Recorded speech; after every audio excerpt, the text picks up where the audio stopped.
ಸಾಯಿರಾಮ್. ಆತ್ಮೀಯ ವೀಕ್ಷಕ ಬಾಂಧವರಿಗೆಲ್ಲ ಇವತ್ತಿನ ಜೀವನಾಮೃತ ಕಾರ್ಯಕ್ರಮಕ್ಕೆ ಸ್ವಾಗತ ಸುಸ್ವಾಗತ.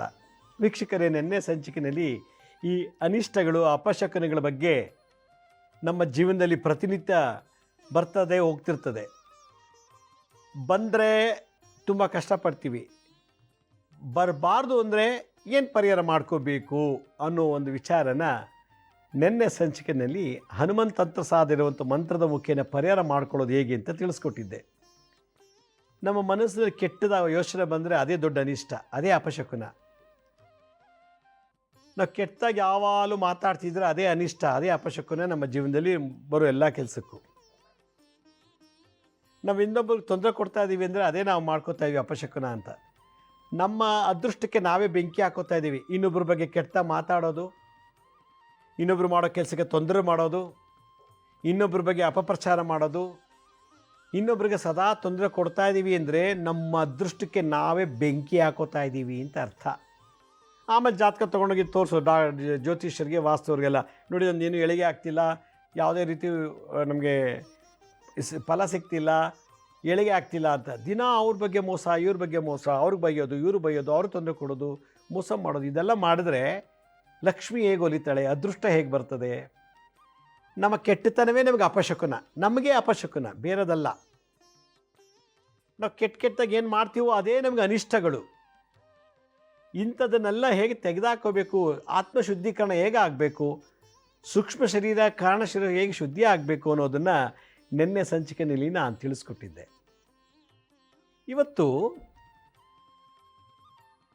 ನನಗೆ ಯಾವುದೇ MLA ಪರಿಚಯ ಇಲ್ಲ, MP ಗಳ ಪರಿಚಯ ಇಲ್ಲ, ಮಿನಿಸ್ಟ್ರ್ ಪರಿಚಯ ಇಲ್ಲ, ದೊಡ್ಡ ದೊಡ್ಡ ಶ್ರೀಮಂತರು ಪರಿಚಯ ಇಲ್ಲ.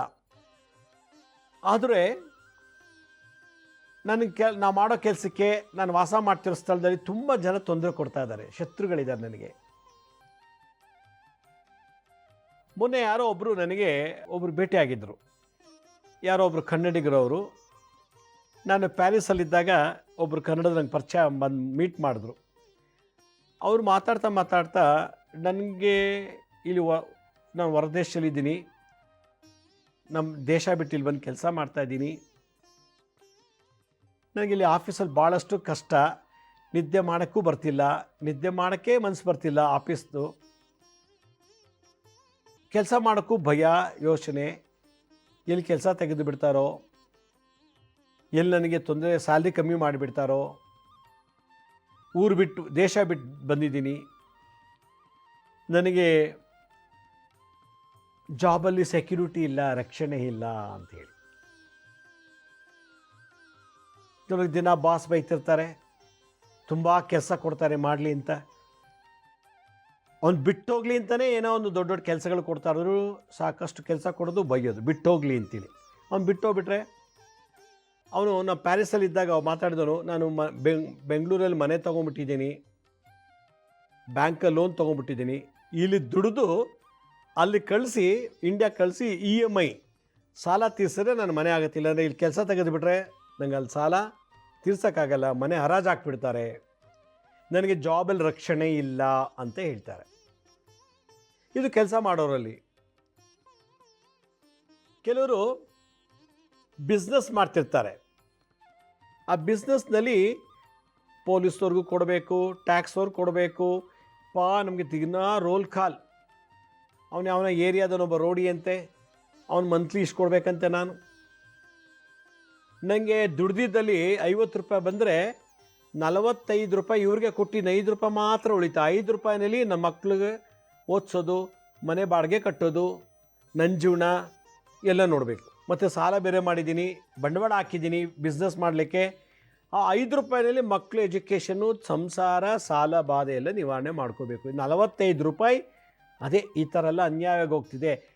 ಕೊಡಲಿಲ್ಲ ಅಂದರೆ ನನಗೆ ಗಲಾಟೆ ಮಾಡಿ ಹಿಂಸೆ ಮಾಡ್ತಾರೆ, ಥ್ರೆಟ್ ಮಾಡ್ತಾರೆ. ನನಗೆ ವ್ಯಾಪಾರದಲ್ಲೂ ಕೂಡ ರಕ್ಷಣೆ ಇಲ್ಲ, ಬೇಜಾರಾಗ್ತಿದೆ, ಬಿಟ್ಬಿಟ್ಟು ಎಲ್ಲರೂ ಬೇರೆ ಕಡೆ ಕೆಲಸಕ್ಕೆ ಹೋಗೋಣ ಅಂತ. ಕೆಲಸಕ್ಕೆ ಹೋಗಿಸ್ಕೊಂಡ್ರೆ ಕೊಡೋ ಸಂಬಳದಲ್ಲಿ ಮನೆ ಮೇಂಟೈನ್ ಮಾಡೋಕ್ಕಾಗಲ್ಲ, ಭಾಳ ಕಷ್ಟ. ಒಬ್ಬ ವಿದ್ಯಾರ್ಥಿ ಕಾಲೇಜಲ್ಲಿ ಅವನು ಕಾಲೇಜ್ಗೆ ಹೋಗೋಕ್ಕೆ ಭಯಪಡ್ತಾನೆ. ಯಾಕೆ ಅಂದರೆ ರ್ಯಾಗಿಂಗ್ ಜಾಸ್ತಿ ಇದೆಯಂತೆ, ಅಲ್ಲಿ ರ್ಯಾಗ್ ಮಾಡ್ತಾರಂತೆ. ನಮ್ಮ ಸೀನಿಯರ್ಸ್ ಎಲ್ಲ ರ್ಯಾಗಿಂಗ್ ಮಾಡ್ತಾರೆ, ನಂಗೆ ಭಾಳ ಭಯ ಆಗುತ್ತೆ, ಕೆಟ್ಟದಾಗೆಲ್ಲ ರ್ಯಾಗಿಂಗ್ ಮಾಡಿಸ್ತಾರೆ, ನಂಗೆ ಓದೋಕ್ಕೆ ಇಷ್ಟನೇ ಇಲ್ಲ. ವಿದ್ಯಾಭ್ಯಾಸದಲ್ಲಿ ಮಾಡಬೇಕು ಅಂತ ವಿದ್ಯಾರ್ಥಿಗೆ ರಕ್ಷಣೆ ಇಲ್ಲ. ವ್ಯಾಪಾರ ಮಾಡಬೇಕು ಅಂತ ಹೊರಟವನಿಗೆ ವ್ಯಾಪಾರದ ರಕ್ಷಣೆ ಇಲ್ಲ. ಉದ್ಯೋಗದಲ್ಲಿ ಮನಸ್ಫೂರ್ತಿ ಕೆಲಸ ಮಾಡಿ ಚೆನ್ನಾಗಿ ದುಡ್ಡು ಸಂಬಳ ತೊಗೋಬೇಕು ಅಂದರೆ ಅಲ್ಲೂ ರಕ್ಷಣೆ ಇಲ್ಲ. ಅವನ ಕೆಲಸಕ್ಕೆ ರಕ್ಷಣೆ ಇಲ್ಲ, ವ್ಯಾಪಾರಸ್ಥರಿಗೆ ರಕ್ಷಣೆ ಇಲ್ಲ, ವಿದ್ಯಾರ್ಥಿಗೆ ರಕ್ಷಣೆ ಇಲ್ಲ. ಇದೆಲ್ಲ ಓಕೆ. ಮನೆ ಕಟ್ತಾ ಇದ್ದಾನೆ ಒಬ್ಬ, ಅವನು ಯಾವನೋ ಕಾರ್ಪೊರೇಷನ್ ಬಂದುಬಿಟ್ಟು ನೀವು ಕಟ್ಟೋದು ಸ್ಟೇ ತತ್ತಿ, ನಾನು ಕಟ್ಟಬೇಡಿ ಅಂತೇಳಿ ಗಲಾಟೆ ಮಾಡಿ ಸ್ಟೇ ಮಾಡಿದಂತೆ. ನೀವು ಅದು ಬಿಟ್ಟಿಲ್ಲ, ಪ್ಯಾನಲ್ಲಿ ತೋರಿಸೋದೊಂದು, ನೀವು ಕಟ್ತಿರೋದೊಂದು, ಹಾಗೆ ಹೇಗೆ ಅಂತ ದುಡ್ಡು ಕೊಡಲಿ ಅಂತ. ನಂಗೆ 3 ಲಕ್ಷ ಕೊಡಿ, ನಾನು ಸುಮ್ಮನೆ ಆಗಿಬಿಡ್ತೀನಿ, ನೀವು ಕಟ್ಕೊಂಡು ಹೋಗಿ, ಇಲ್ಲ ಅಂದರೆ ನೀವು ಕಟ್ತಾರೋ ಮಾಡ್ತೀನಿ. ಮನೆ ಜಾಗ ನಂದು, ಕಲ್ಲು ಮಣ್ಣು ಇಟ್ಕೆ ಜಲ್ಲಿ ಸಿಮೆಂಟ್ ಎಲ್ಲ ನಂದು, ಶ್ರಮ ನಂದು, ಎಲ್ಲ ತಂದು ನಾನು ಮನೆ ಕಟ್ತೀರೆ, ಪ್ಲ್ಯಾನ್ ಪ್ರಕಾರ ಮನೆ ಕಟ್ತೀರೆ, ಅವ್ರು ಕಟ್ಟಬೇಡ ಅಂತೇಳಿ ಗಲಾಟೆ ಮಾಡಿ ಅವನೊಬ್ಬ ಗಲಾಟೆ ಮಾಡ್ತಾನೆ. ಇಲ್ಲಿ ಮನೆ ಕಟ್ಟಕ್ಕೆ ಹೋಗೋಗೂ ರಕ್ಷಣೆ ಇಲ್ಲ. ಅವಳು ಯಾರೋ ಒಂದು ಹುಡುಗಿ ಸೆಕೆಂಡ್ ಇಯರ್ MBBS, ಒಂದು ಹುಡುಗ ನೋಡಿದ್ದಾನೆ, ಅವಳಿಗೆ ಹೆಂಗೆ ನೋಡೋದು ಹೆಂಗೆ ಗೊತ್ತಿಲ್ಲ, ಅವ್ನು ದಿನ ಮೆಸೇಜ್ ಮಾಡ್ತಾನೆ, ಹೆಂಗೆ ನಂಬರ್ ತೊಗೊಂಡೋ ಗೊತ್ತಿಲ್ಲ. ಅವಳು ಹೋದಾಗೆಲ್ಲ ಅವಳ ಹಿಂದೆ ಓಡಾಡ್ತಾನೆ, ಮಾತಾಡ್ತಾನೆ, ನೀನು ನನ್ನ ಲವ್ ಮಾಡು, ನನಗಿಷ್ಟ ನೀನು ಲವ್ ಮಾಡು ಅಂತ. ನಾನು ಲವ್ ಮಾಡ್ತೀನಿ ಪಾಪ ಸೆಕೆಂಡ್ ಇಯರ್ ಹುಡುಗಿ ಬೇರೆ ಊರಿಂದ ಬಂದು ಓದ್ತಾ ಇದ್ದಾಳೆ ಇಲ್ಲಿ. ಅವನಿಗೆ ಇವನು ಏನೋ ಗೊತ್ತಿಲ್ಲ, ಅವನೇನು ಓದ್ತಾನೋ ಗೊತ್ತಿಲ್ಲ, ಅವಳಿಗೂ ಗೊತ್ತಿಲ್ಲ ಹುಡುಗಿಗೆ. ದಿನಾ ಗಲಾಟೆ ಅವನು ಮಾಡೋದು. ನೀನು ನಾನು ಲವ್ ಮಾಡಿ ಅಂದರೆ ಮುಖಕ್ಕೆ ಆಕ್ಸಿಡ್ ಹಾಕ್ಬಿಡ್ತೀನಿ ಅಂತಾನಂತೆ. ನೀನು ಯಾರೂ ಲವ್ ಮಾಡಬಾರ್ದು, ನೀನು ಯಾರೂ ಮದುವೆ ಮಾಡ್ದು ಹಂಗೆ ಮಾಡಾಕ್ಬಿಡ್ತೀನಿ, ನಿನ್ನ ಲವ್ ಮಾಡು ಅಂತ. ಆ ಹುಡುಗಿ ಅಪ್ಪ ಅಮ್ಮ ನನ್ನ ಹತ್ರ ಅಪಾಯಿಂಟ್ಮೆಂಟ್ ತೊಗೊಂಡು ಬಂದಿದ್ದರು. ನೋಡಿ, ಅವನು ಯಾರೋ ಗೊತ್ತಿಲ್ಲ ನನ್ನ ಮಗಳಿಗೆ ನೀನು ಲವ್ ಮಾಡು ಅಂತಾನಂತೆ. ಅವಳ ನಂಬರ್ ಹೆಂಗೆ ತೊಗೊಂಡಿದ್ದಾನೋ ಗೊತ್ತಿಲ್ಲ, ಫ್ರೆಂಡ್ಸ್ ಹತ್ರನೋ ಹೇಗೆ ತೊಗೊಂಡೋ ಗೊತ್ತಿಲ್ಲ. ದಿನಾ ಕೆಟ್ಟ ವೀಡಿಯೋ ಕಳಿಸ್ತಾನಂತೆ, ಕೆಟ್ಟ ಮಾತಾಡ್ತಾನಂತೆ, ದಿನ ಮೆಸೇಜ್ ಮಾಡ್ತಾನಂತೆ, ಮಾತಾಡು ನನ್ನ ಜೊತೆ, ಲವ್ ಮಾಡು, ಮಾತಾಡು ಅಂತ. ಆ ಹುಡುಗಿಗೀಗ ಒಂಥರ ಹುಚ್ಚಿಡ್ದಂಗೆ ಆಗಿಬಿಟ್ಟು ಕಾಲೇಜಿಗೂ ಹೋಗ್ತಿಲ್ಲ, ಎಲ್ಲೂ ಹೋಗ್ತಿಲ್ಲ, ಮನೆ ಮುಂದೆ ಸೆಟ್ಲಾಗಿಬಿಟ್ಟಿದ್ದಾಳೆ. ಅವರು ಕರ್ಕೊಂಬಂದಿದ್ರು ಆ ಹುಡುಗಿ ನನ್ನ ಹತ್ರ. ನೋಡಿ, ಒಂದು ಹೆಣ್ಮಗುಗೆ ರಕ್ಷಣೆ ಇಲ್ಲ. ಒಂದು ಹುಡುಗ ಅವನೇನೋ BA BCom ಓದಿದ್ದಾನೆ, ಒಂದು ದೊಡ್ಡ ಶ್ರೀಮಂತರ ಮನೆ ಹುಡುಗಿನ ನೋಡಿದ್ದಾನೆ, ಅಬ್ಸರ್ವ್ ಮಾಡಿದ್ದಾನೆ ಚೆನ್ನಾಗಿ. ಒಬ್ಬಳೆ ಮಗಳು, ಶ್ರೀಮಂತರ ಮಗಳು, ಇವಳ ಮಗಳನ್ನ ಮದುವೆ ಮಾಡ್ಕೊಂಬಿಟ್ರೆ ನಾನು ಲೈಫಲ್ಲಿ ಸೆಟ್ಲ್ ಆಗಿಬಿಡ್ತೀನಿ, ನಾನು ಕೆಲಸಕ್ಕೆ ಓದೋರು ಪರವಾಗಿಲ್ಲ, ಕೋಟ್ಯಾಧಿಪತಿ ಮಗಳಲ್ವಾ, ಕೋಟ್ಯಾಧಿಪತಿ ಮಗಳಂದರೆ ನನಗೆಲ್ಲ ಸಿಗುತ್ತೆ ಅಂಥೇಳಿ ಅವಳು ಹೆಂಗಾರು ಮಾಡಿ ಮೀಟ್ ಮಾಡಬೇಕು, ಪ್ರೀತಿ ಮಾಡೋಂಗೆ ಮಾಡಬೇಕು, ಅವಳ ಜೊತೆ ಸೇರ್ಕೊಂಡು ನಾನು ಮದುವೆ ಮಾಡ್ಕೋಬೇಕು ಅಂಥೇಳಿ ಅವಳ ಪಕ್ಕದ ಮನೆಯವಳು ಯಾರೋ ಒಬ್ಬರನ್ನ ಪರಿಚಯ ಮಾಡ್ಕೋತಾನೆ ಇವನು. ಪಕ್ಕದ ಮನೆಯವ್ರ ಮುಖಾಂತರ ಅವಳು ಹೇಗೆ, ಅವ್ರ ಅಪ್ಪ ಹೇಗೆ, ಅವ್ರ ಅಮ್ಮ ಹೇಗೆ, ಅವ್ರಿಗೆ ಏನಿದೆ ಅಂತೆಲ್ಲ ಕೇಳ್ಕೊತಾರೆ. ಪಕ್ಕದ ಮನೆಯವ್ರು ಗೊತ್ತೇ ಇಲ್ಲ ಇವ್ನು ಯಾಕೆ ಹೇಳ್ತಾ ಇದ್ದಾನೆ ಅಂತ. ಪಾಪ ಆ ಲೆವೆಲಿಗೆ ಅವ್ರು ಮಂಕ್ ಮಾಡಿಬಿಟ್ಟು ಅವಳಿಗೆ ಇನ್ಫಾರ್ಮೇಷನ್ ಎಲ್ಲ ತೊಗೊಳೋದು. ಒಂದಿನ ಫೋನ್ ನಂಬರ್ ತೊಗೊಂಬಿಟ್ಟಿದ್ದಾನೆ, ತೊಗೊಂಬಿಟ್ಟು ಶರೀರ ಯಾರ್ದೋ, ಮುಖ ಮಾತ್ರ ಅವಳದು. ಇವನ ಶರೀರ, ಇವನ ಮುಖ ಪಕ್ಕದಲ್ಲಿ ಅವಳ ಶರೀರ ಯಾರ್ದೋ ಇರ್ತದೆ, ಮುಖ ಮಾತ್ರ ಅದನ್ನು ಏನು ಮಾರ್ಪಿಂಗ್ ಅಂತ ಹೇಳ್ತಾರೆ, ಈಗೆಲ್ಲ ಗ್ರಾಫಿಕ್ಸಲ್ಲಿ ಬರ್ತದೆ, ಅದೆಲ್ಲ ಮಾಡಿ ಎಲ್ಲ ಇಟ್ಬಿಟ್ಟು ಸೋಷಿಯಲ್ ಮೀಡಿಯಾದೆಲ್ಲ ಅಪ್ಲೋಡ್ ಮಾಡೋಕ್ಕೆ ಶುರು ಮಾಡಿಬಿಟ್ಟಂತೆ, ನಾನು ಇಲ್ಲಿ ಲವ್ ಮಾಡ್ತಿದ್ದೀನಿ ಅಂತ. ಅವ್ಳಿಗೆ ಗೊತ್ತೇ ಇಲ್ಲ ಪಾಪ. ಒಂದಿನ ಪಕ್ಕದ ಮನೆಗೆ ಹೋಗಿ, ಆಂಟಿ ನೋಡಿ ನಿಮ್ಮ ಮನೆ ಪಕ್ಕದ ಮನೆ ಹುಡುಗಿ ಹೇಗಿದ್ದಾಳೆ, ಹಾಗೆ ಹೇಗೆ ಅಂತೆಲ್ಲ ತೋರಿಸಿದ್ರು. ಅವ್ರಿಗೆ ಆಶ್ಚರ್ಯ. ಅವಳು ಹೋಗಿ ಹೇಳ್ತಾರೆ, ಏನೇ ನಿಂದು ಎಲ್ಲ ಫೇಸ್ಬುಕ್ ಅಲ್ಲಿ ಇಲ್ಲಿ ಬಂದಿದೆ ನಿನ್ನ ಫೋಟೋ ಅಂತ. ಅವಳಿಗೆ ನೋಡಿದಾಗ ಆಶ್ಚರ್ಯ, ನಾನು ಈ ಥರ ಹೋಗೇ ಇಲ್ವಲ್ಲ, ಫೋಟೋ ತೆಗೆಸ್ಕೊಂಡಿಲ್ವಲ್ಲ, ತಪ್ಕೊಂಡಿರೋದು, ಮುತ್ಕೊಡ್ತಾ ಇರೋದು ಎಲ್ಲ ನಾನು ಮಾಡೇ ಇಲ್ವಲ್ಲ ಅಂತಂದಾಗ ಇವನು ಗ್ರಾಫಿಕ್ಸಲ್ಲೆಲ್ಲ ಮಾಡಿಬಿಟ್ಟು ಇದಾಯಿತು. ಕೊನೆಗೆಲ್ಲ ಪೊಲೀಸು ಗಲಾಟೆ ಮಾಡಿ ಹೊಡೆದು ಅದೆಲ್ಲ ಆಯಿತು ಬಿಟ್ಟ ಅಂತಂದೆ. ಅವಳಿಗೆ ಮದುವೆ ಫಿಕ್ಸ್ ಆಗೋಯ್ತು. ಇದೆಲ್ಲ ನೋಡಿಬಿಟ್ಟು ಮನೇಲಿ ಮದುವೆ ಫಿಕ್ಸ್ ಮಾಡಿಬಿಟ್ರು. ಮದುವೆನೇನು ನಾಳೆ ತಾಲಿ ಕಟ್ಟಬೇಕು ಅನ್ನೋ ಅಷ್ಟರೊಳಗೆ ಹುಡುಗ ಏನು ಮಾಡಿದಾನೆ, ಎಲ್ಲ ಫೋಟೋನ ಪ್ರಿಂಟ್ ಮಾಡಿಬಿಟ್ಟು ಗಂಡನ ಕಡೆಯವ್ರು ಕೊಟ್ಬಿಟ್ಟಿದ್ದಾನೆ. ಮದುವೆ ನಿಂತೇ ಹೋಯ್ತು ನೋಡಿ. ಆ ಹುಡುಗಿ ಪಾಪ ಏನು ಗೊತ್ತೇ ಇಲ್ಲ. ಪಕ್ಕದ ಮನೆಯವರಿಂದ ಎಲ್ಲ ಇನ್ಫಾರ್ಮೇಷನ್ ತೊಗೊಂಡ, ಪಕ್ಕದ ಮನೆಯವ್ರಿಗೂ ಗೊತ್ತಿಲ್ಲ ಇವನು ಯಾವುದಕ್ಕೆ ಕೇಳ್ತಾ ಇದ್ದಾನೆ ಅಂತ. ಆ ಲೆವೆಲ್ಗೆ ಕ್ಲೋಸ್ ಆಗಿ ಏನೋ ಒಂದು ರೀತಿ ಗೊತ್ತಲ್ಲ ಮೋಡಿ ಹೆಂಗೆ ಮಾಡ್ತಾರೆ ಅಂತ. ಹೀಗಾಗಿ ಆ ಹುಡುಗಿ ಮದುವೆನೇ ನಿಲ್ಲಿಸ್ಬಿಟ್ಟ. ಕೊನೆಗೆ ನಾನೇ ಮದುವೆ ಆಗೋದು ಅಂತ ಅವ್ರ ಮನೆ ಹೋಗಿ ಕೇಳಿದ್ನಂತೆ, ನಿಮ್ಮ ಮಗಳು ನಾನು ಮದುವೆ ಆಗ್ತೀನಿ ಅಂತ. ನಮ್ಮ ಮಗಳು ನೇಣಾಕೊಂಡು ಸತ್ತೋರು ಕೂಡ ನೀನು ಕೊಡೋದಿಲ್ಲ ಹೋಗು ಅಂದ್ರಂತೆ. ಅದೇಗೆ ಮದುವೆ ಮಾಡ್ತೀರೋ ನೋಡ್ತೀನಿ ಅಂತ. ಕೊನೆಗೆ ಯಾರೋ ಒಬ್ಬರು ಅವನಿಗೆ ಭಾಳಷ್ಟು ಜನ ಥ್ರೆಟ್ ಮಾಡಿದ್ರು ಅವನಿಗೆ. ಅವರು ಕೇಳಿಲ್ಲ, ಅವನು ಹುಚ್ಚಾಗ್ಬಿಟ್ಟಿದ್ದ, ನನಗೆ ಕೋಟ್ಯಾಧಿಪತಿ ಮಗಳು ಅವಳೇ ಬೇಕು ಅಂತೇಳಿ. ಅವರಪ್ಪ ಏನೋ ಎಳ್ನೀರು ವ್ಯಾಪಾರ ಮಾಡ್ತಾನಂತೆ. ಎಲ್ಲ ಬೇರೆ ಊರಿಂದ ಲಾರಿಯಲ್ಲಿ ಎಳ್ನೀರು ತೊಗೊಂಬರೋದು, ಬೆಂಗಳೂರು ಸಿಟಿನಲ್ಲಿ ಎಲ್ಲ ಎಳ್ನೀರು ಮಾರೋರಿಗೆ ಒಂದು ಅಷ್ಟು ಕೊಡೋದು, ಆ ಥರ ಬಿಸ್ನೆಸ್ಸು, ರಿಯಲ್ ಎಸ್ಟೇಟ್ ಬಿಸ್ನೆಸ್ಸು. ಇವನು ಜಿಮ್ ಅಂತೆ ಅದು ಇದಂತೆ ಶೋಕಿ ಮಾಡ್ಕೊಂಡು ಕಾಲ ಕಳ್ಕೊಂಡಿದ್ದಾನೆ. ಈ ಹುಡುಗಿನ್ನೇ ಮದುವೆ ಆಗಬೇಕು ಅಂತೇಳಿ. ಕೊನೆಗೆ ಅವ್ರು ನನ್ನ ಹತ್ರ ಬಂದು ಮಾತಾಡಿದ್ಮೇಲೆ ನಾವು ಕೆಲವು ಹೇಳಿದ್ವಿ, ಅವಳನ್ನ ಬೇರೆ ಕಡೆ ಇರಿಸಿ, ಬೇರೆ ಊರಲ್ಲಿ ಯಾರು ಸಂಬಂಧಿಕರ ಮನೇಲಿ. ಆಮೇಲೆ ಅವಳಿಗೆ ಯಾವುದೋ ಒಂದು ಹುಡುಗನ್ನ ಆಸ್ಟ್ರೇಲಿಯಾ ಕೆನಡಾದಲ್ಲಿ ಒಂದು ಹುಡುಗ ಇದ್ದ, ಅವನಿಗೆ ಕರೆಸಿ ಮಾತಾಡಿ ಪಾಪ ಅವ್ರ ತಂದೆ ತಾಯಿ ಇರೋದೆಲ್ಲ ಹೇಳಿ ಪೊಲೀಸ್ ಕಂಪ್ಲೇಂಟೆಲ್ಲ ಕೊಟ್ಟಿದ್ದು ತೋರಿಸಿ ಈ ಥರ ಮಾಡಿದಾನೆ. ಆ ಹುಡುಗ ಒಪ್ಕೊಂಡು ಮದುವೆ ಆದ. ಆ ಹುಡುಗಿ ಮದುವೆ ಆಗೋಕ್ಕೆ ಮುಂಚೆ ಏನು ಪರಿಹಾರ ಮಾಡಿದ್ಲು ಅನ್ನೋದನ್ನು ನಾನು ಇವತ್ತು ನಿಮ್ಗೆ ಹೇಳ್ಕೊಡ್ತಾ ಇದ್ದೀನಿ. ಅದರಿಂದ ಮದುವೆ ಆಗಬೇಕಂತ ಹೋದಾಗ ರಕ್ಷಣೆ ಇಲ್ಲ, ಆಶೀರ್ವಾದ ಇಲ್ಲ. ವ್ಯಾಪಾರ ಮಾಡೋಕ್ಕೆ ಹೋಗ್ತೀವಿ, ಅಲ್ಲೂ ರಕ್ಷಣೆ ಇಲ್ಲ. ಕೆಲಸಕ್ಕೆ ಹೋಗ್ತೀವಿ, ಅಲ್ಲೂ ರಕ್ಷಣೆ ಇಲ್ಲ, ಆ್ಯಕ್ಸಿಡೆಂಟ್ ಆಗ್ಬೋದು. ಬೆಳಗ್ಗೆ ಮನೆ ಬಿಟ್ಟು ಕೆಲಸಕ್ಕೆ ಹೋದ್ರೆ ರಾತ್ರಿ ಮನೆಗೆ ಬರ್ತೀವಿ ಅಂತ ಏನು ಗ್ಯಾರಂಟಿ? ಆಫೀಸಲ್ಲೇ ಕೂತಿದ್ದಂಗೆ ಹಂಗೆ ಹಾರ್ಟ್ ಅಟ್ಯಾಕ್ ಸತ್ತೋಗ್ಬೋದು, ಬರುವಾಗ ಆಕ್ಸಿಡೆಂಟಾಗಿ ಸತ್ತೋಗ್ಬೋದು. ಅಂಗಡಿಗೆ ಹೋಗಿದ್ದಾನೆ, ಬೆಳಗ್ಗೆ ಬಾಲು ತೆಗೆದಿದ್ದಾನೆ, ಪೂಜೆ ಮಾಡಿ ವ್ಯಾಪಾರ ಮಾಡ್ತಾನೆ, ರಾತ್ರಿ ಬರುವಾಗಲೇ ಬೀಗ ಹಾಕೊಂಡು ಬರುವಾಗಲೇ ಯಾರೋ ಅವನ್ನ ಸಾಯಿಸಿಬಿಟ್ಟಿದ್ದಾರೆ ರಸ್ತೆಯಲ್ಲಿ. ಮನೆಗೆ ಬರಲಿಲ್ಲ ಅವನು. ರಸ್ತೆಯಲ್ಲಿ ಹೋಗುವಾಗ ನಮಗೆ ರಕ್ಷಣೆ ಇಲ್ಲ, ಕೆಲಸ ಮಾಡುವಾಗ ರಕ್ಷಣೆ ಇಲ್ಲ, ಪ್ರಯಾಣ ಮಾಡುವಾಗ ರಕ್ಷಣೆ ಇಲ್ಲ. ಯಾವುದೇ ಒಂದು ಕ್ಷೇತ್ರದಲ್ಲಿ ನಾವು ಕೈ ಹಾಕಿದಾಗ ನಮಗೆ ರಕ್ಷಣೆ ಇಲ್ಲ. ಅಡಕು ತೊಡಕುಗಳಿರ್ಬೋದು, ಬೆದರಿಕೆಗಳಿರ್ಬೋದು, ಪ್ರಾಣ ಭಯ ಇರ್ಬೋದು, ಪ್ರಕೃತಿಯಿಂದನೇ ಇರ್ಬೋದು, ಭೂಕಂಪ ಆಗಿ ಸತ್ತೋಗ್ಬೋದು, ಸುನಾಮಿ ಸಿಕ್ಕೋ ಹಾಕೊಂಡು ಸತ್ತೋಗ್ಬೋದು, ಎಲೆಕ್ಟ್ರಿಸಿಟಿಗೆ ಏನೋ ವಿದ್ ಬೆಂಕಿ ಅವಘಡದಲ್ಲಿ ಸತ್ತೋಗ್ಬೋದು. ಹೀಗೆ ನಮಗೆ ರಕ್ಷಣೆ ಬೇಕು. ಇರೋಷ್ಟು ನಮ್ಮ ಜಾತಕ ಕಂಪ್ಲೀಟ್ ಆಗೋವರೆಗಾದರೂ ನಾವು ರಕ್ಷಣೆ ಆಗಿರಬೇಕಲ್ಲ. 70 ವರ್ಷ ಆಯುಸ್ಸಿರ್ತದೆ, 30ಕ್ಕೆ ಸಾಯಿಸಿಬಿಟ್ರೆ ಇನ್ನು 40 ವರ್ಷ ಅವನು ಏನು ಮಾಡಬೇಕು? ಪ್ರೇತವಾಗಿ ಅಲಿಬೇಕು. ಅದಕ್ಕೆ 70 ವರ್ಷ ಕಂಪ್ಲೀಟ್ ಮಾಡಿ ಸತ್ತೋಗ್ಬಿಡೋಣ. ನಮ್ಮ ಜಾತಕದಲ್ಲಿ ಎಷ್ಟು ಇದೆಯೋ ವಯಸ್ಸು ಅಲ್ಲಿವರೆಗೂ ಬದುಕೋಣ. ಅದು ಯಾವುದೂ ತೊಂದರೆ ಇರಬಾರ್ದು. ನಮಗೆ ಏಜ್ಗೆ, ಆಯುಷ್ಗೆ ರಕ್ಷಣೆ ಬೇಕು. ಹಾಗಾದರೆ ಸಾವಿಲ್ದೋದವ್ರು ಯಾರು? ಕೆಲವು ದೇವತೆಗಳಿದ್ದಾರೆ, ಮಹಾನ್ ಸಾಧಕರಿದ್ದಾರೆ. ಅಂಥ ಸಾವಿಲ್ದದವ್ರನ್ನ ನಾವು ಪೂಜೆ ಮಾಡಿದ್ರೆ ನಮಗೆ ರಕ್ಷಣೆ ಸಿಗ್ತದೆ, ನಮ್ಮ ಸಾವಿಗೆ ರಕ್ಷಣೆ ಸಿಗ್ತದೆ.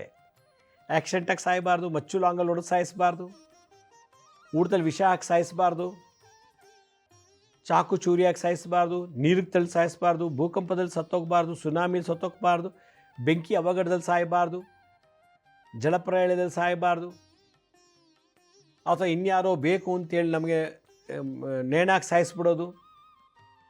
ಈ ಥರ ನಮ್ಮ ಆತ್ಮಕ್ಕೆ ರಕ್ಷಣೆ ಇಲ್ಲ. ದೇಹ ಬಿಡಿ, ಊತಾಕ್ಬಿಡ್ತಾರೆ ಸತ್ತೋದ್ರೆ. ಈ ದೇಹಕ್ಕೆ ವ್ಯಾಮೋಹ ಬೇಡ, ಸುಟ್ಟರೆ ಭಸ್ಮ ಆಗಿಬಿಡ್ತೀವಿ. ಆದರೆ ಆತ್ಮಕ್ಕೆ ರಕ್ಷಣೆ ಬೇಕೀಗ. ಆತ್ಮ ಯಾವ ರೂಪದಲ್ಲಿ ಸಾಯ್ಬೋದು, ದೇಹ ಯಾವ ರೂಪದಲ್ಲಿ ಸಾಯ್ಬೋದು, ಆತ್ಮಕ್ಕೆ ಸಾವಿಲ್ಲ. ಆದರೆ ಈ ದೇಹ ಆತ್ಮನ ಒತ್ಕೊಂಡು ಓಡಾಡ್ತಿದೆ 80 ವರ್ಷ, 90 ವರ್ಷ, 100 ವರ್ಷ. ಅದರಿಂದ ನಾವು ನಮ್ಮ ರಕ್ಷಣೆಗೋಸ್ಕರ, ನಾನು ಆಗಲೇ ಹೇಳಿದೆ, ನಮಗೇನೋ ಚಿಕ್ಕಮ್ಮ ಯಾರೂ ಒಂದು ಸಪೋರ್ಟ್ ಮಾಡೋರಿಲ್ಲ. MLA ಸಪೋರ್ಟ್ ಇಲ್ಲ, MP ಸಪೋರ್ಟ್ ಇಲ್ಲ, ಮಿನಿಸ್ಟ್ರು ಸಪೋರ್ಟ್ ಇಲ್ಲ, ಕಾರ್ಪೊರೇಟರ್ ಸಪೋರ್ಟ್ ಇಲ್ಲ, ಶ್ರೀಮಂತರು ಜನಬಲ ಇಲ್ಲ. ನನಗೆ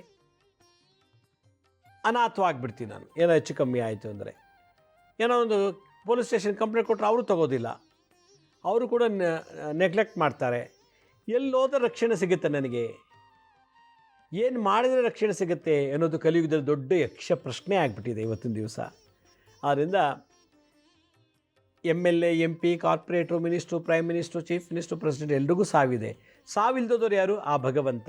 ಆದ್ದರಿಂದ ನಾವು ಈ ಸಾವಿರೋರನ್ನ ನಾವು ಅವ್ರ ಹಿಂದೆ ಬೀಳೋ ಬದಲು, ಇವತ್ತು ನಾಳೆ ಸತ್ತೋಗೋರು ಹಿಂದೆ ಓಡಾಡೋ ಬದಲು, ಆ ಭಗವಂತನಿಗೆ ನಾವೆಲ್ಲನೂ ಸಮರ್ಪಣೆ ಮಾಡಿಬಿಡ್ತು ಅಂತಂದರೆ ಅವನೇ ಯಾವ ರೂಪದಲ್ಲಾದರೂ ನಮಗೆ ಎಲ್ಲ ಪರಿಹಾರ ಮಾಡಿಕೊಟ್ಬಿಡ್ತಾನೆ.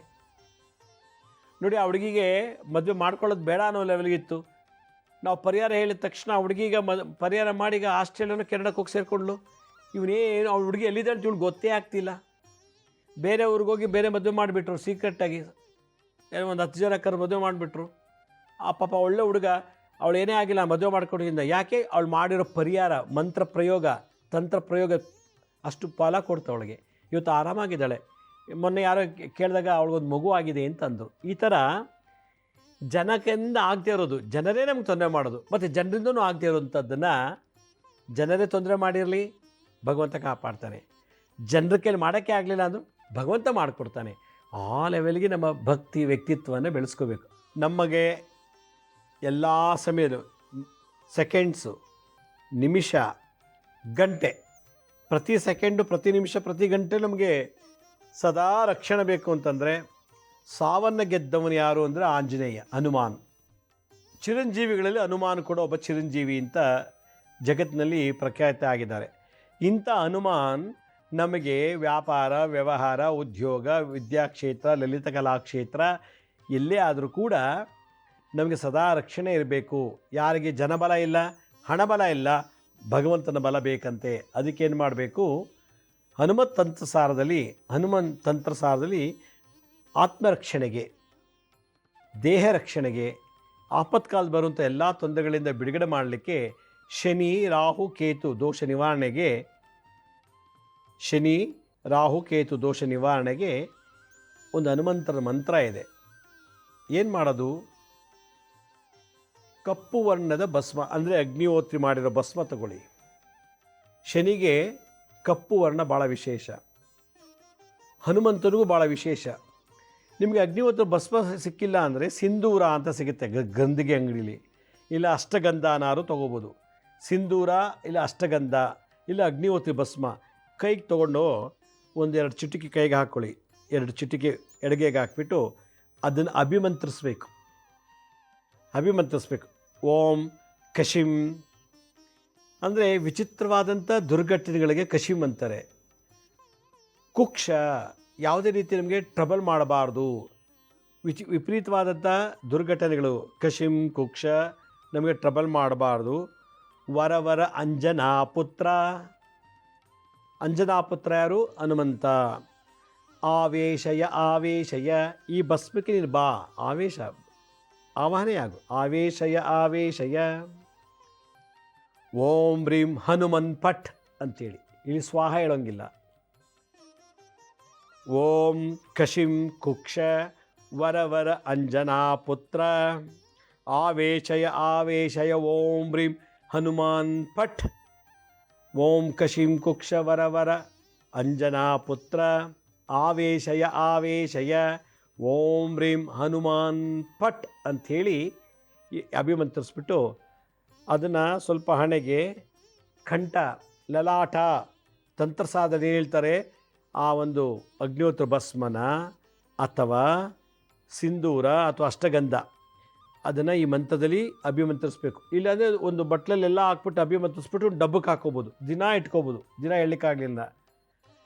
ಲಲಾಟೆ ಅದೇ ಹಣೆ, ಕಂಠಸ್ಥಾನೆ ಇಲ್ಲಿ, ನಾಭಿ ಪ್ರದೇಶ ಒಕ್ಳತ್ರ ಇದು ಹಚ್ಬಿಟ್ಟು ಮನೆ ಬಿಡಿ ನೋಡಿ, ನೀವು ಯಾವುದೂ ದೋಷಗಳಿರೋದಿಲ್ಲ. ಲಲಾಟ ಮನಸ್ಸು, ಕಂಠ ಪ್ರದೇಶ ಆತ್ಮ, ನಾಭಿ ಕ್ಷೇತ್ರ 72,000 ನಾಡಿಗಳು, ಜಂಕ್ಷನ್ ಪಾಯಿಂಟು ಒಕ್ಳು ನಾಭಿ, ಅದು ದೇಹ ಆತ್ಮ ಮನಸ್ಸು ಮೂರಕ್ಕೂ ಓಂ ಕಶಿಂ ಕುಕ್ಷ ವರವರ ಅಂಜನಾಪುತ್ರ ಆವೇಶಯ ಓಂ ಬ್ರೀಂ ಹನುಮಾನ್ ಪಟ್ ಅಂಥೇಳಿ ಮಂತ್ರನ ಹೇಳಿದ ದಿಗ್ಬಂಧನ ಮಾಡಿಕೊಂಡು, ಆಗ ನಿಮಗೆ ಮಚ್ಚಲ್ಲಿ ಹೊಡಿಬೇಕು ಅಂತ ಬಂದರು, ನೀರು ತಳ್ಳಬೇಕು ಅಂದ್ರೂ, ನಿಮ್ಗೆ ಮೋಸ ಮಾಡಬೇಕು, ಸದಾ ರಕ್ಷಣೆ ಮಾಡ್ತಾನಂತೆ ಅಂಜನಾಪುತ್ರ ಹನುಮಾನ್. ಅದಕ್ಕೆ ಓಂ ಕಶಿಂ ಕುಕ್ಷ ವರವರ ಅಂಜನಾಪುತ್ರ ಆವೇಶಯ ಓಂ ಬ್ರೀಂ ಹನುಮಾನ್ ಪಟ್. ಈ ಮಂತ್ರ ಭಾಳ ವಿಶೇಷವಾದ್ದು, ಹನುಮಂತ ತಂತ್ರ ಸಾಧನೆ ಉಲ್ಲೇಖನ ಮಾಡಿದೆ. ಇದು ವಿಶ್ವಾಮಿತ್ರರು ಕೂಡ ಇದ್ರ ಬಗ್ಗೆ ಚರ್ಚೆ ಮಾಡಿದ್ದಾರೆ. ವಿಶ್ವಾಮಿತ್ರ ವಾಚ ಅಂತ ಬರ್ತದೆ. ಅದರಿಂದ ಇದು ತಂತ್ರ, ಇದು ದಿನ ನೀವು ಮಾಡ್ತಾ ಹೋದರೆ ಆಪತ್ಕಾಲದಲ್ಲಿ ಆಕ್ಸಿಡೆಂಟ್ಸ್ ಆಗೋದು ಅಂದರೆ ನಿಮ್ಗೆ ಯಾವುದೇ ಆಪತ್ತುಗಳು ಬರೋದಿಲ್ಲ. ದುಷ್ಟ ಸಂಘ, ದುಷ್ಟ ಜನರ ಯಾವುದೇ ಸಹವಾಸದಿಂದ ನಿಮಗೆ ಏನೂ ತೊಂದರೆ ಬರೋದಿಲ್ಲ. ನಾನು ಇದುವರೆಗೂ ಪ್ರಾರಂಭದಿಂದ ಏನು ಹೇಳಿನೋ ಸಮಸ್ಯೆಗಳು ಅದಕ್ಕೆಲ್ಲ ಪರಿಹಾರ ಇದು. ಅದಕ್ಕೆ ಹೇಳಿದೆ, ಮನೆಯೊಳಗೊಬ್ಬ ಮಾಂತ್ರಿಕನಿರಬೇಕು, ಮಂತ್ರನ ಜಪ ಮಾಡಿ ಸಿದ್ಧಿರಬೇಕು. ತಂತ್ರ ಮಾಡಬೇಕು ನೋಡಿ. ಈಗ ಅಗ್ನಿಹೋತ್ರ ಭಸ್ಮಾಲ ಗಂಧ ಅಥವಾ ಸಿಂಧೂರ ಅಥವಾ ಅಷ್ಟಗಂಧನ ಇದು ತಂತ್ರ. ಯಂತ್ರ ಭಾಳಷ್ಟು ಯಂತ್ರಗಳು ಬರೆದು ಮನೇಲಿಡಬೇಕು ನಾವು ನಮ್ಮ ಸೆಕ್ಯೂರಿಟಿಗೋಸ್ಕರ. ಅದಕ್ಕೆ ಮನೆಗೊಬ್ಬ ವೈದ್ಯ, ಮನೆಗೊಬ್ಬ ಮುದ್ರೆ ಮಾಡೋವನು, ಮನೆಗೊಬ್ಬ ಮಾಂತ್ರಿಕ, ಮನೆಗೊಬ್ಬ ತಾಂತ್ರಿಕ, ಮನೆಗೊಬ್ಬ ಯಾಂತ್ರಿಕ ಇದ್ದಾಗಲೇ MLA, MP, minister, prime minister, president ಯಾರು ಇನ್ಫ್ಲುಯೆನ್ಸ್ ಬೇಡ. ಆ ಭಗವಂತನ ಇನ್ಫ್ಲುಯೆನ್ಸ್ ಸದಾ ನಮ್ಮ ಜೊತೆ ಇರ್ತದೆ. ಇದು ಇಂದಿತ್ತು ಸತ್ಯಯುಗದಲ್ಲಿ, ತ್ರೇತಾಯುಗದಲ್ಲಿ. ಇವಾಗಿಲ್ಲ, ಎಲ್ಲ ಮೋಸ, ವಂಚನೆ, ದರೋಡೆ ಎಲ್ಲ ನಡೀತಾ ಇದೆ. ಆದರೆ ಇವತ್ತು ಮನೆ ಬಿಟ್ಟು ಮನೆಯಿಂದ ಹೊರಗೆ ಹೋಗಿ ಒಳಗೆ ಬರ್ತೀನಿ ವಾಪಸ್ ಮನೆಗೆ ಅಂದರೆ ಭಯ ಆಗುತ್ತೆ. ಯಾಕೊತ್ತು ಎಲ್ಲಿ ಸತ್ತೋಗ್ತೀವೋ ಏನೋ ಗೊತ್ತಿಲ್ಲ. ಹೀಗಾಗಿ ಈ ಒಂದು ವಿಶೇಷವಾದ ವಿದ್ಯೆಯನ್ನು ಕಲಿಸಿದ್ದೀನಿ. ಇದನ್ನು ನೀವು ಪ್ರಾಕ್ಟೀಸ್ ಮಾಡಿ ಅಂತ ಹೇಳ್ತಾ, ನಮ್ಮ ಹಳೆ ಸಂಚಿಕೆ ಯಾರು ನೋಡೋಕ್ಕಾಗಿಲ್ವೋ ಅವರು ನಮ್ಮ ಶಿರ್ಡಿ ಸಾಯಿ ಭಿಕ್ಷಾ ಕೇಂದ್ರ ಮತ್ತು ಹೆಲ್ತ್ ಸೈನ್ಸ್ ಅಂತ 2 ಯೂಟ್ಯೂಬ್ ಚಾನಲ್ ಇದೆ. ಇದ್ರ ಜೊತೆ SSVK ಜ್ಞಾನೋದಯ ಅಂತ ಒಂದು ಮ್ಯೂಸಿಕ್ ಚಾನಲ್ ಇದೆ. 3ಕ್ಕೂ ಸಬ್ಸ್ಕ್ರೈಬ್ ಮಾಡ್ಕೊಳ್ಳಿ. ಪಕ್ಕದ ಬೆಲ್ ಬಟನ್ ಪ್ರೆಸ್ ಮಾಡಿ. ನೋಡಾದ್ಮೇಲೆ ಲೈಕನ್ನು ಬಟನ್ ಪ್ರೆಸ್ ಮಾಡಿ. ಆಮೇಲೆ ಆ ನೋಡಿದಂಥ ಲಿಂಕನ್ನು ನಿಮ್ಮ ಬಂಧು ಮಿತ್ರರಿಗೆ ವಾಟ್ಸಪ್ ಮುಖಾಂತರ, ಇಮೇಲ್ ಮುಖಾಂತರ ಶೇರ್ ಮಾಡಿ. ಗುರುಜಿ ಲಕ್ಷ್ಮೀ ಶ್ರೀನಿವಾಸ್ ಅಂತೇಳಿ ಫೇಸ್ಬುಕ್ಕು, ಇನ್ಸ್ಟಾಗ್ರಾಮು, ಟ್ವಿಟ್ಟರು, ಲಿಂಕ್ಡ್ಇನ್ ಕೂಡ ಟೈಮ್ ಟು ಟೈಮ್ ಅಪ್ಲೋಡ್ ಮಾಡ್ತಿರ್ತೀವಿ. ಮತ್ತು ಅಪಾಯಿಂಟ್ಮೆಂಟ್ಸ್ ಬೇಕಿದ್ದರು ನಾನು ಸ್ಕೀಮ್ ಎತ್ತು ತೋರಿಸ್ತಾ ನೋಡಿ. www.lakshmisrinivas.in ಅಂತ ನೀವೇ ಲಾಗಿನ್ ಆಗಿ ಯಾವ ಡೇಟು ಯಾವ ಟೈಮ್ಗೆ ನೀವೇ ಬುಕ್ ಮಾಡ್ಕೊಳ್ಳಿ ಅಂತ ಹೇಳ್ತಾ ಇವತ್ತಿನ ಸಂಚಿಕೆಯನ್ನು ಮುಗಿಸ್ತಾ ಇದ್ದೀನಿ. ಇದೇ ರೀತಿ ನಾಳಿನ ಸಂಚಿಕೆಯಲ್ಲಿ ಮತ್ತೊಂದು ವಿಶೇಷವಾದಂಥ ಮಾಹಿತಿಯನ್ನು ತಮ್ಮನ್ನು ಭೇಟಿ ಮಾಡ್ತೀನಿ. ಅಲ್ಲಿವರೆಗೂ ನನ್ನ ನಮಸ್ಕಾರ. ಸಾಯಿರಾಮ್.